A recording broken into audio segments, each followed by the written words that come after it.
Hi there, I'm Rebecca and a really warm welcome back to my channel, PumpkinBecki. In this week's video, we're going to be revisiting my radically pruned Ceanothus. Let's get started.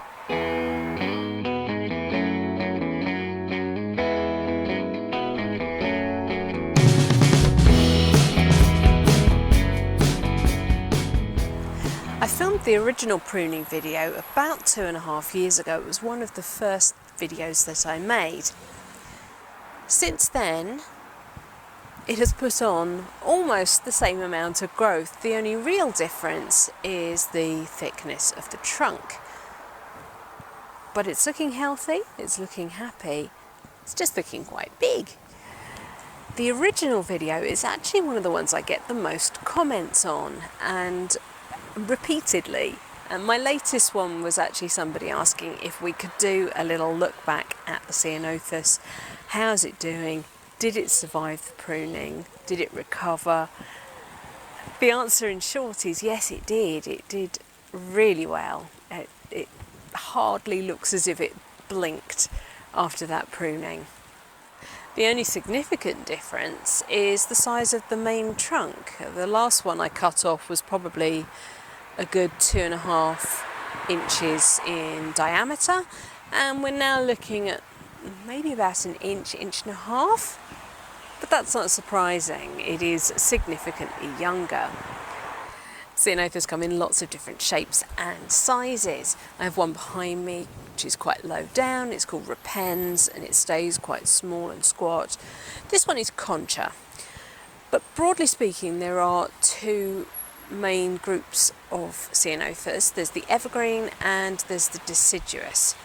Deciduous, you can be quite roughy-tufty when it comes to the pruning. You can actually even take it to just above ground level and it will bounce back. With the evergreen varieties, unfortunately, they don't really like being radically pruned. It's better to do more conservative pruning throughout the year, just keeping on top of that shape so it doesn't get too far out of bounds. I like to keep Concha both pruned and trained. It keeps her up against the wall neatly. By pruning I can stop the growth getting too tall and encroaching too far on the window, but also by training horizontally you are reducing the vigour of the growth. The upright growth is always going to be much more vigorous than horizontal growth. It's like when we fan train or espalier train fruit trees. It's to reduce the amount of vigour going into those branches. By bringing them down horizontally, the hormones are suppressed slightly and it stops the tree putting too much energy into growing and more into flowering and fruiting. On the subject of flowering, Concha flowered really spectacularly this year. The flowers are such a vivid, intense blue en masse that they're almost ultraviolet. They're so blue you almost can't see them. They're just Even the fallen petals keep that ridiculous blueness. And these fell off over a month ago. And look, they're still brilliant blue.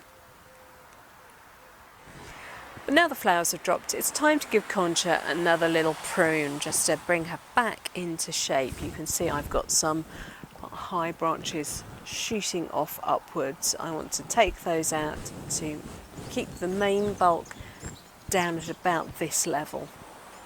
And ideally, she won't look like she's been pruned. That's the goal. That's always the goal with pruning.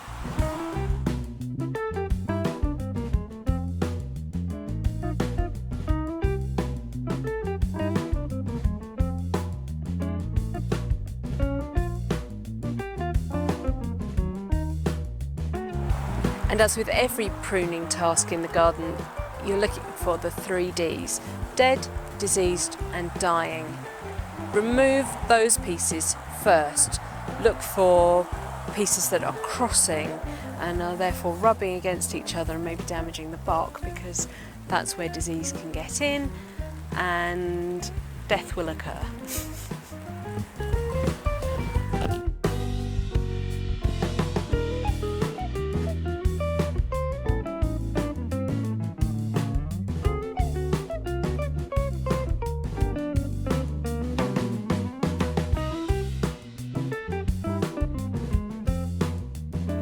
always like to prune by hand. I like to make sure I'm pruning back to a nice healthy bud. There's no point in leaving just dead wood behind. Far better to do it by hand with a pair of secateurs than trying to do it with a hedge pruner, because you could end up with bare patches. Whereas if you do it with hand pruners, you can make sure that you can blend in any pruning that you've made. Here I've got quite a substantial branch coming forward. It's overhanging the bed by quite a lot. It's quite a narrow flower bed just here. I know I want to lose some of this weight coming forward, but I also don't want it to look madly pruned. So I'm going to come in and remove the lower section of this branch and then prune back this piece. Hopefully you'll see that.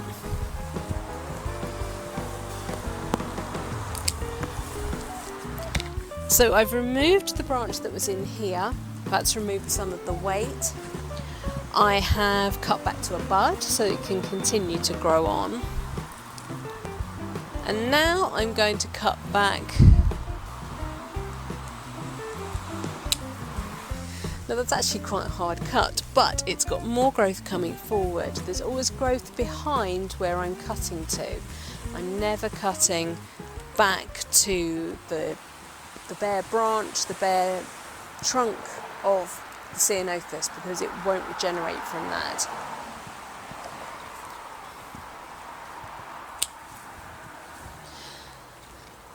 Now I've just taken off the main front growth of this piece, but what I can also do is reduce the length of the side branch.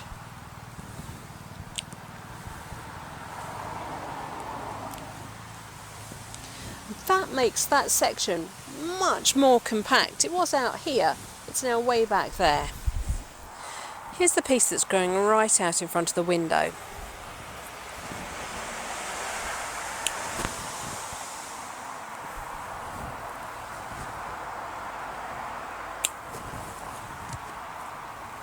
I can take that right back quite happily. There's lots of growth going on behind. But here's the next piece. I can prune that off too. Let's take a look at this side branch that's coming off here. You can see that it is branching in all directions, which is fantastic. But it is longer than I want it to be. I'm going to prune back here to a branch that is pointing forward rather than pruning immediately back to, say, this one, which is pointing back towards the wall. I want to encourage the growth to come forward naturally. So I prune, but I can now also prune back all of these to where I've got nice growth. It's almost impossible to prune in a natural way by just pruning the main strongest growth. You do need to come in and prune off the side growth as well. So for example, if I shorten this piece to here, I now also want to shorten the side growth.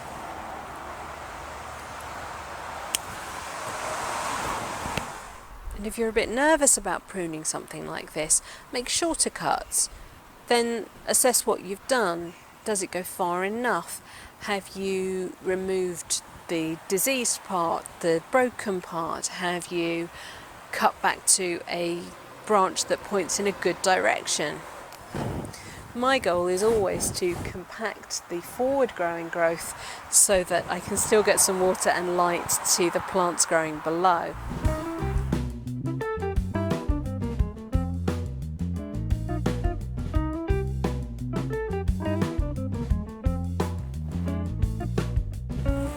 This is the perfect example of somewhere that I could prune a little bit more. I've obviously got a damaged piece here, something that has snapped off in the past. I've also got this stem here which is looking fairly bare, although it has got lots of twigging on it, I could come back to here and I could actually remove the whole of this piece pointing out this way. It's actually getting quite thick compared to the rest of the shrub, so it wouldn't do us any harm. It's also pointing backwards towards the house. Dead, diseased, damaged. And on the damaged side you can see that internally there's damage to the tissue as well. So I'm actually going to take that piece back even further to a branch that is coming forward here, and we'll disguise the cut. And you can see that that is pretty clean wood there. No sign of that damage or the disease that we were seeing on the other cut.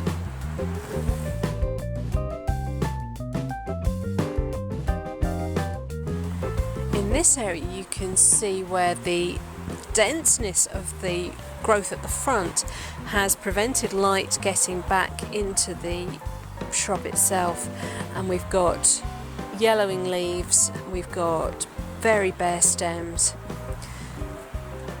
So by removing a lot of the weight from the front of the shrub, we allow light and air to get through and help rejuvenate the shrub again. If you have a branch like this one, which is mainly bare, fairly dead looking, just track it back until you find some growth. I've got two lovely buds right here where it joins the main trunk. I'm going to cut just ahead of those. Here I have quite a long whippy piece of growth, and again, as you can see, where the light hasn't been getting to it, it has got quite bare. We've got lots of growth up at the ends here, but I want to try and reduce it. There's a really nice forward pointing bud just here, so I'm going to cut above it and remove that whole piece. This piece of growth isn't supported back to the wall by any of the ties, so I'm going to compact it back to this forward pointing branch here. That will get rid of all this loose floppiness and make it less prone to being damaged by the wind. And then I'm also going to remove that forward growing piece. It's not forward, sideways growing piece.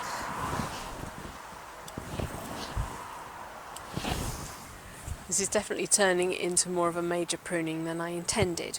However,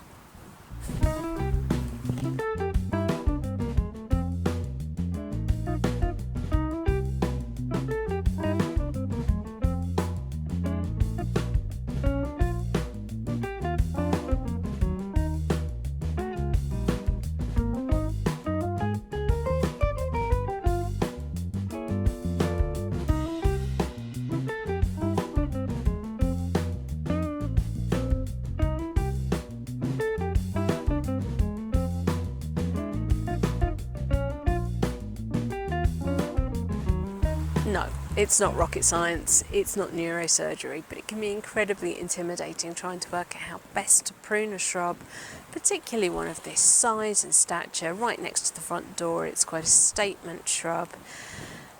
And let's face it, to replace a shrub of this size is going to cost you a fair bit of money. And if you look at the pile of cuttings in front, that's what I've just pruned off compared to the size of the shrub itself. It's probably about 50% come off.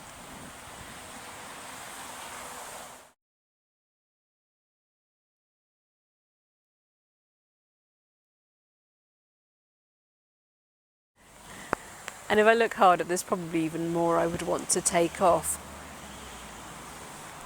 I've got a few bright points where you can just see the odd cut point, but when you actually approach the house from the front, they should be fairly invisible.